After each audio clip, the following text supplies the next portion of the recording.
The marble floors of the luxury lobby were so polished they looked like ice, and the air felt just as cold. Bishop stood there in his expensive light gray suit, his head tilted back as he let out a loud, mocking laugh that echoed off the high ceilings. He pointed a finger directly at Destiny, who looked small in her oversized red delivery jacket. She clutched a small cardboard box to her chest, so hard the edges began to crinkle. "Look at you," Bishop sneered, his voice dripping with spite. "You're making the air in here expensive just by breathing it. Do you really think someone like you belongs on this side of the glass?" Destiny didn't answer. She took a deep breath, her chest heaving, and tried to keep her face still, but her lips wouldn't stop trembling. A single tear escaped, tracing a hot path down her flushed cheek. She shifted her weight, her sneakers squeaking softly on the stone floor, a sound that felt embarrassingly loud in such a fancy place. Her hands were shaking so much she had to grip the box tighter to keep from dropping the dinner Bishop had ordered. Bishop didn't care about the food. He reached out and flicked the collar of her red jacket with a look of pure disgust. "This place is for people who matter," he said, his posture relaxed and arrogant. "People with contracts, not people with grease on their hands." Just a few feet away, a massive shadow stretched across the floor. Logan stood perfectly still in a sharp black suit. His broad shoulders were squared, and his face was a mask of stone. He didn't say a word, but his jaw was clamped so tight a muscle in his cheek twitched. His eyes, cold and focused, were locked onto the back of Bishop's head. Behind him, two large bodyguards stood with their arms crossed, silent and watchful as statues. The lobby was silent except for Bishop's arrogant chuckling. He had no idea that the silent man in the black suit was watching every move he made. He didn't see Logan's fists slowly clench at his sides. Destiny looked up, her glossy eyes briefly meeting Logan's cold stare, and for a second, the air in the room felt even heavier than before. The sound of Bishop's laughter was like glass breaking against the marble floor. It was loud, sharp, and meant to hurt. He stood with one hand casually tucked into his pocket, the other pointing a mocking finger at Destiny's head. "Is that what they call a hairstyle these days?"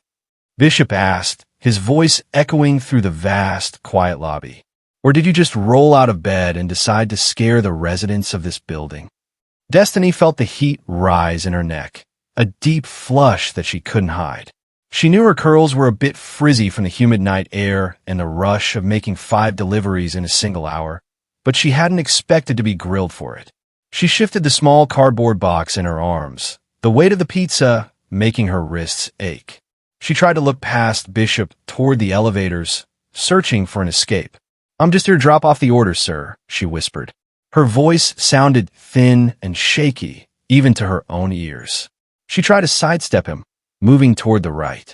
Bishop didn't even have to look at his feet as he mirrored her move, blocking her path again. His expensive gray suit didn't have a single wrinkle, which made her feel even more out of place in her oversized red jacket. The zipper was stuck halfway up, and the fabric was faded at the elbows from years of wear.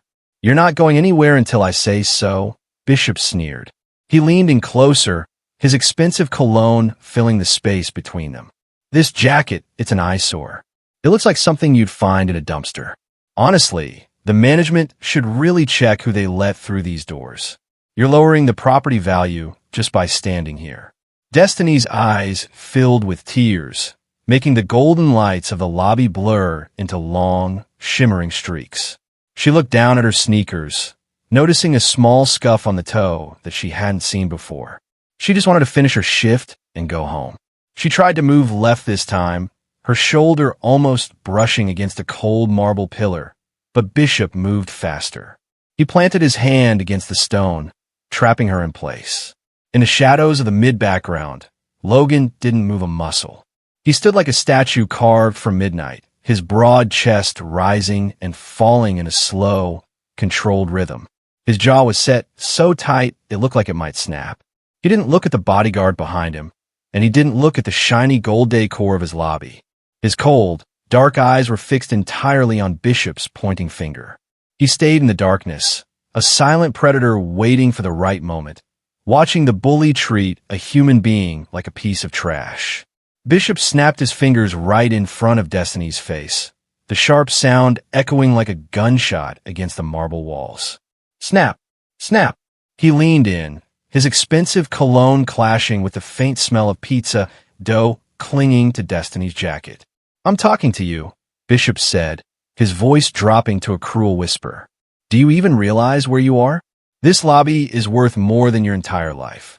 People pay millions just to walk on these floors. And then you stroll in here, looking like that. He waved a hand dismissively at her frizzy curls and the faded red fabric of her delivery uniform. You're making the air expensive just by breathing it. You're polluting the view for the real people who belong here. Destiny felt a hot surge of shame crawl up her neck.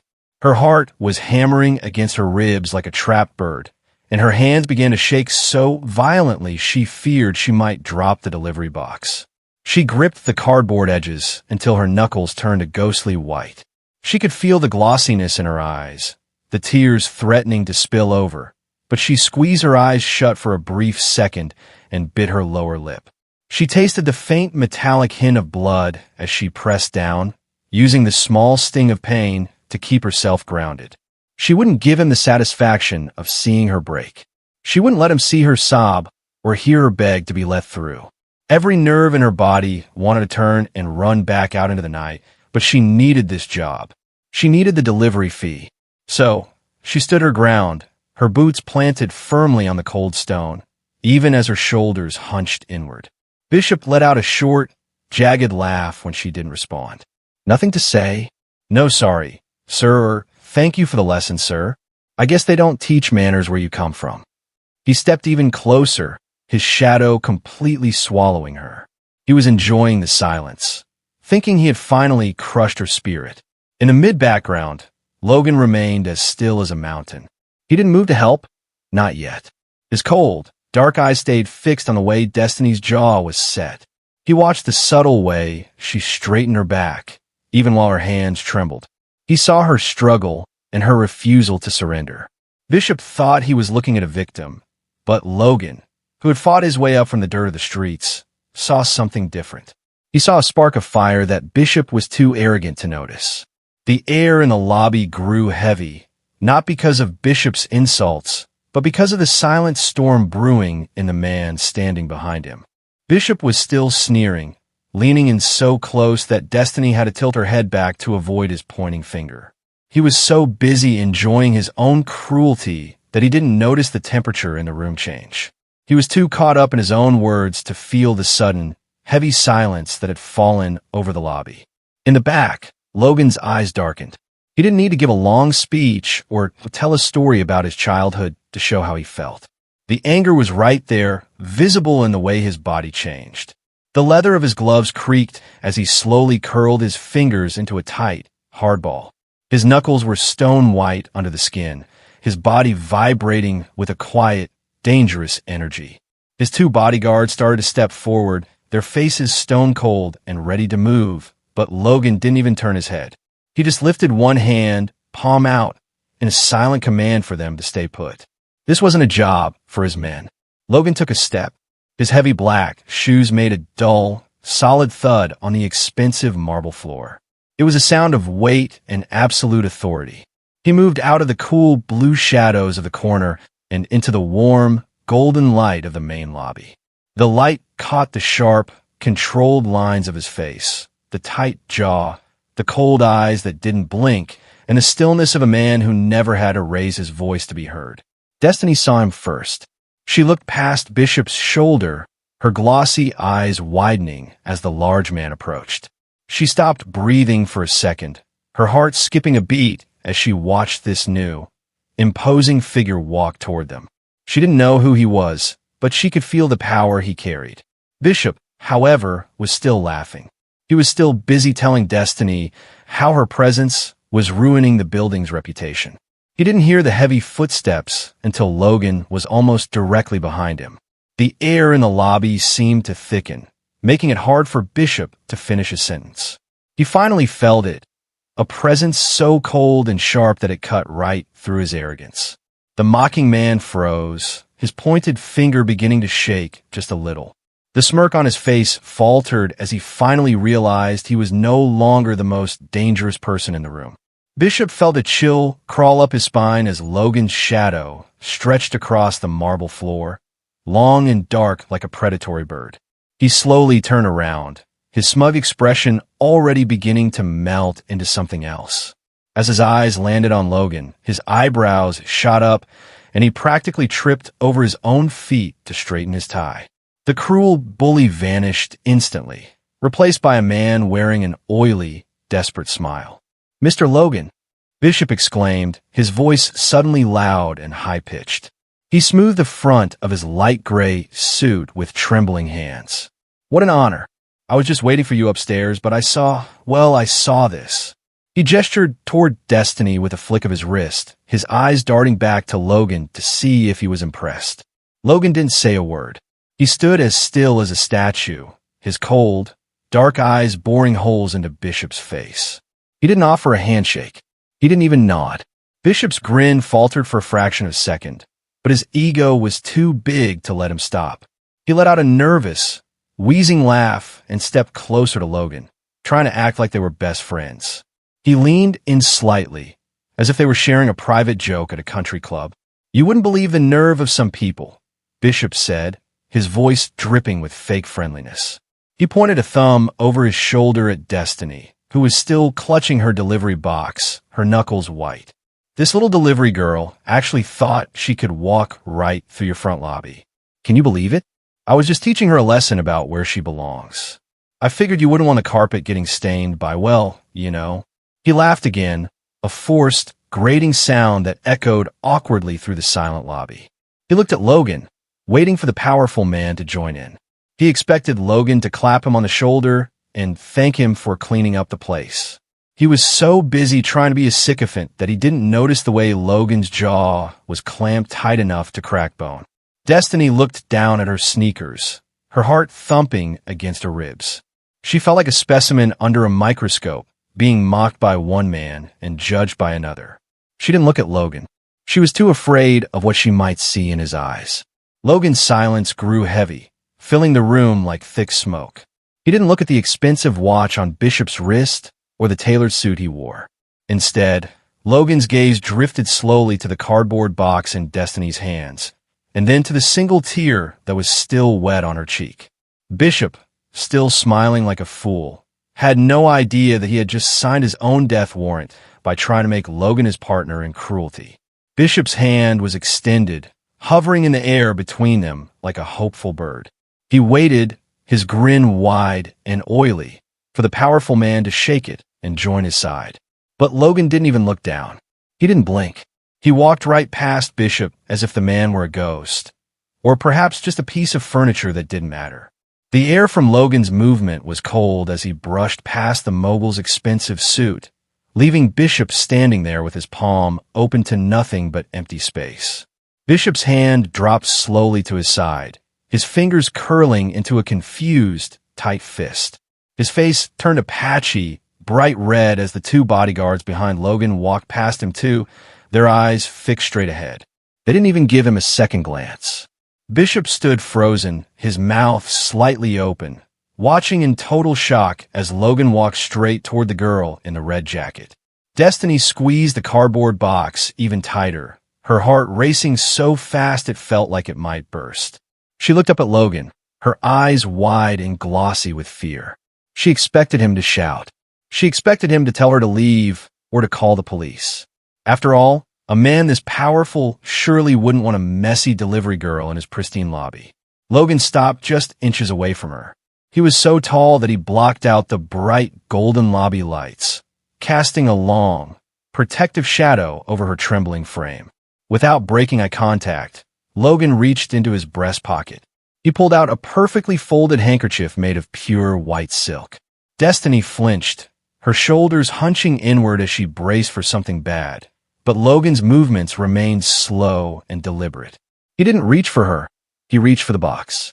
He leaned down slightly, his face a mask of calm, controlled iron. With a steady hand, He took the silk cloth and gently wiped a small smudge of road salt and gray slush off the side of the cardboard delivery box. He did it with the same careful focus a person might use to clean a piece of fine jewelry or a rare painting. The lobby grew so quiet that the only sound was the soft, rhythmic rustle of the silk against the cardboard. Bishop was watching from behind, his eyes bulging in disbelief, his mouth hanging low. He couldn't understand why a man who controlled half the city was cleaning a cheap pizza box. Destiny's breath hitched in her throat. She looked at the clean spot on the box, then up at Logan's stern, unmoving face. For the first time that night, someone wasn't looking at her like she was a problem to be fixed or trash to be swept away. They were looking at her and her work with absolute respect. Bishop stood frozen, his extended hand finally dropping to his side like a broken branch. He blinked rapidly, his eyes darting from Logan's expensive shoes to the white silk handkerchief currently touching the delivery box. He swallowed hard, his throat making a dry, clicking sound in the absolute silence of the lobby. "Mr. Logan?" Bishop stammered, his voice cracking. I think there's been a misunderstanding. I was just trying to keep the entrance clear for our meeting. This girl, she was being difficult. I was protecting the image of your building. You understand, don't you? A man of your status shouldn't have to walk past this." Logan didn't look at him. He finished wiping the box, folded the handkerchief with slow, military precision, and tucked it back into his pocket. Only then did he turn his head. He didn't turn his whole body. He just shifted his gaze. His eyes were like two chips of black ice, and the look in them made the air in the lobby feel 10 degrees colder. "My building?" Logan asked. His voice wasn't loud. It was a low, vibrating rumble that seemed to come from the floorboards themselves. It was the kind of voice that made people want to stop moving entirely. Bishop nodded eagerly, a nervous sweat breaking out on his forehead. "Yes, this magnificent tower. I've been a loyal tenant for 5 years. My real estate firm is on the top floor. We're your best residents. That's why I was helping. I know how important first impressions are to a man like you." Logan took a single step toward Bishop. The mogul flinched, his shoulders hunching up toward his ears. Logan leaned in, his face inches from Bishop's. He didn't shout. He didn't even sneer. He just spoke with a terrifying, quiet clarity. "You aren't a resident, Bishop," Logan said. "You are a guest, and you've overstayed your welcome." Bishop's mouth fell open. I don't understand. "The lease. I own the ground you're standing on," Logan interrupted, his voice dropping even lower, turning sharp enough to cut. "I own the walls that house your company. I own the air you are currently wasting with your excuses. I'm not just the man you are meeting today. I am your landlord, and I don't like what you've done with the place." Logan turned back to Destiny, who was watching with her mouth slightly open, her tears drying on her cheeks. He didn't look at Bishop again.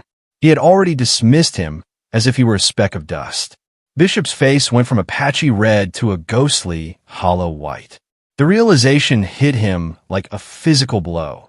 He had just spent the last 10 minutes insulting a woman in front of the one man who could take away everything he owned with a single signature. Bishop's face went from pale to a sickly shade of gray. He could feel the power in the room shifting away from him, leaving him cold and exposed. Panic set in, and he began to babble, his hands moving frantically as he reached into his expensive leather briefcase. "Mr. Logan, wait. Please," Bishop pleaded, his voice cracking like dry wood. "We have the partnership agreement, the $50 million expansion. My firm has been preparing the paperwork for months. This little incident with the delivery girl is nothing. It's a tiny distraction. Think about the profits. Think about the legacy we are building together." He pulled out a thick stack of high-quality paper, held together by a gold clip. He held it out with both hands, offering it to Logan like a shield.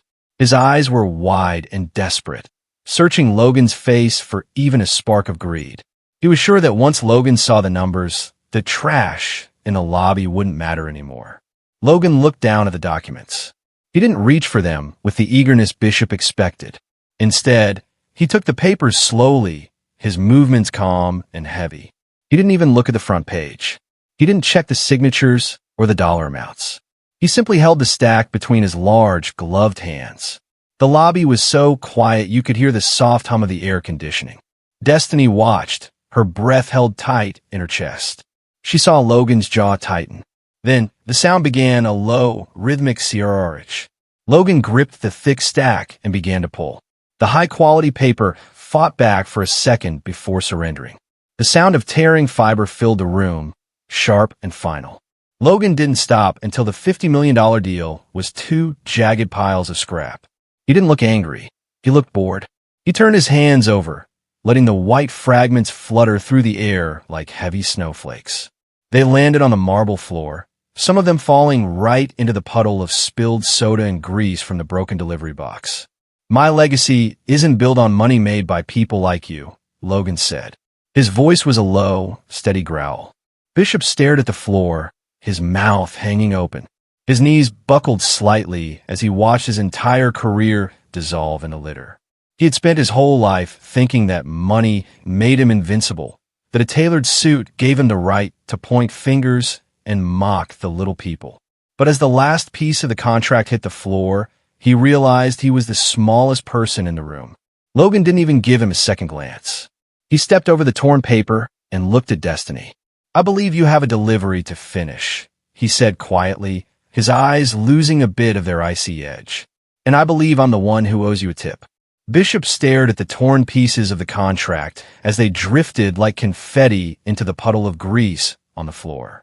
His hands hovered in the air, trembling, as if he could somehow catch the millions of dollars he had just lost. He looked up at Logan, his eyes wide and stinging with panic.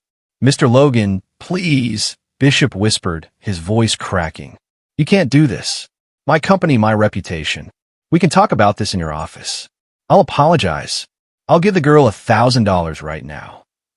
He reached for his wallet, his movements frantic and messy. Logan didn't look at the wallet. He didn't even raise his voice. He stood with his hands folded behind his back, his presence filling the lobby like a cold fog. When he spoke, his voice was so quiet that the security guard had to lean in to hear him, but every word felt like a hammer blow.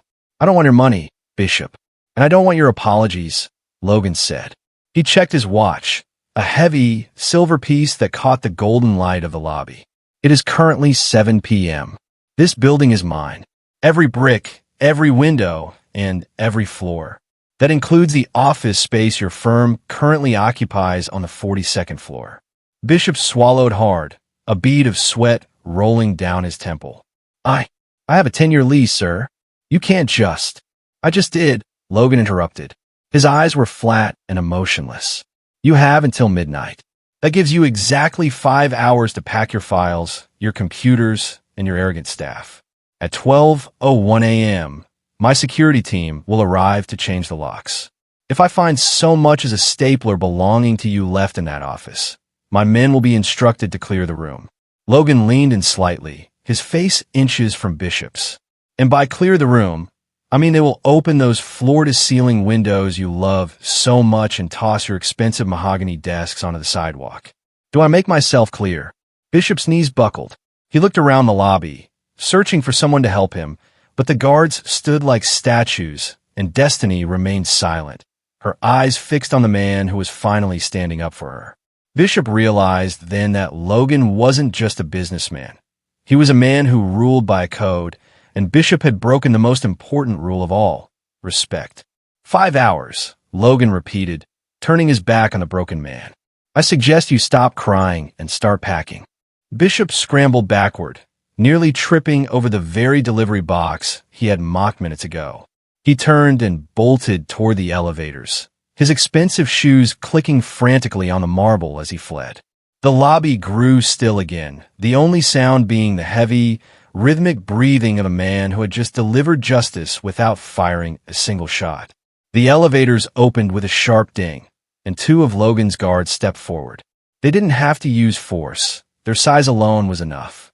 They gripped Bishop by his elbows, their large hands making his expensive suit jacket bunch up at the shoulders. Bishop tried to protest, his mouth opening and closing like a fish out of water, but no sound came out. He looked back one last time, his eyes pleading, but the guards marched him toward the heavy glass doors. The very doors he had tried to keep Destiny from passing through were now the ones he was being tossed out of. As the doors hissed shut behind the humiliated mogul, the lobby returned to a heavy, golden silence. Logan stood in the center of the room, his black suit making him look like a shadow against the bright marble. He turned slowly toward Destiny. She was still standing by the pillar, her fingers digging into the cardboard of the delivery box. Her breathing was shallow, and her eyes were wide with a mix of shock and relief. Logan walked toward her, but this time his pace was different. It wasn't the heavy, threatening stride he had used with Bishop. He stopped a respectful distance away and looked at the box in her hands. "That delivery," Logan said, his voice surprisingly gentle for a man of his size. "It's for the penthouse, isn't it?" Destiny nodded quickly, her curls bouncing. "Yes, sir. I'm so sorry about the mess. I'll clean up the floor, I promise." She started to kneel, her hand reaching for a piece of the torn contract, but Logan held up a hand. "Stop," he said firmly. "You are not a janitor, and you are no longer a delivery girl." Destiny froze, her heart skipping a beat. She looked up at him, her face full of worry. "Am I fired? I really need this job, sir. I was just trying to do my work." Logan shook his head. A very faint, almost invisible smile touched the corners of his mouth. "I just tore up a $50 million deal because the man behind it didn't understand the value of a person.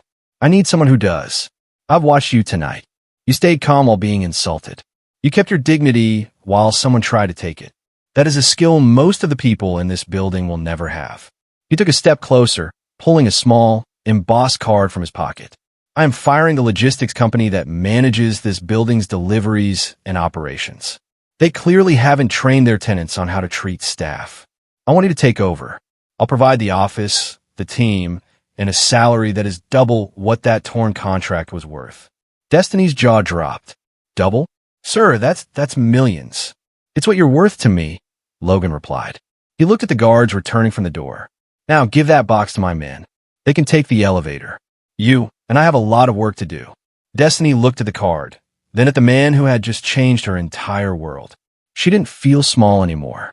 She stood up straight, her shoulders square, and for the first time that night, she let out a breath that didn't shake. Destiny stood in the center of the quiet lobby, clutching the small business card Logan had given her. It felt heavier than the pizza box she had been carrying all night. She took a slow, deep breath, feeling the cool air fill her lungs. For the first time in hours, her chest didn't feel tight with fear. She reached down and grabbed the zipper of her faded red jacket, pulling it all the way up to her chin. The zipper stuck for a second, just like it always did, but she didn't feel embarrassed this time. She tugged it firmly into place, zipping it tight like a suit of armor. Through the massive glass walls of the lobby, she could see Bishop. He was standing on the sidewalk, looking smaller than he ever had before. The bright city lights hit his expensive gray suit, but it didn't make him look powerful anymore. It just made him look lost. He was waving his arms and shouting at a taxi that refused to stop for him, his face twisted in a mask of desperation. He looked like a man who had finally realized that the world didn't belong to him just because he had a fancy title. Destiny turned her back on the glass. She didn't need to watch him fall any further. She looked toward the bank of golden elevators at the far end of the hall. Logan was already there, holding the door open with one hand while he spoke quietly to one of his guards. He looked up as she approached, his expression unreadable but his eyes steady. Destiny didn't scurry. She didn't look at the floor. She walked across the marble, her sneakers making a confident, rhythmic sound against the stone. With every step, she felt the weight of the night's insults falling away. She reached the elevator and stepped inside, turning to face the lobby one last time. The doors began to slide shut, silver and polished to a mirror shine. For a brief second, Destiny saw her own reflection. Her hair was still a bit frizzy from the rain, and her jacket was still old, but her chin was held high and her gaze was level. As the elevator began its smooth, silent climb to the top floor, the image of the cold lobby disappeared. She wasn't just a delivery girl anymore, and she would never have to wait at the door again. This story reminds us that dignity is found in character, not in status. Please like, subscribe, and comment for more videos.